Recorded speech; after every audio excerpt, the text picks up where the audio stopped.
નમસ્કાર મિત્રો, હું અનિલ પટેલ.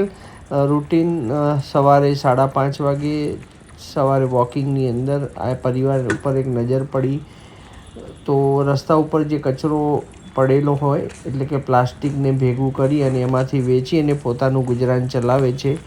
મારી આ નજર એક નાની બાળકી પર પડી. ખરેખર એ આગળ સાયકલ હંકારી રહી છે, જે આરામ કરવાની, બાળપણને માણવાની જે ઉંમર છે એના જ સમયે જ્યારે આવું સ્ટ્રગલ કરવાનો સમય જે બાળકો પર હોય એ ખરેખર આપણે દુઃખ જાણી શકીએ છીએ. તો અમે પણ મારા ગ્રુપ દ્વારા આવા પરિવારની ચોક્કસ મદદ કરીએ છીએ.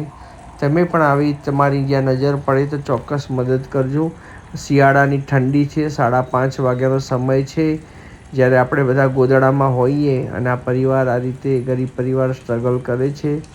તો આપણને કુદરતે જે આપી છે એમાંથી એક નાનો કોળિયો પણ એમને સુધી પહોંચે તે આપણે માટે સહકાર આપશું. ધન્યવાદ.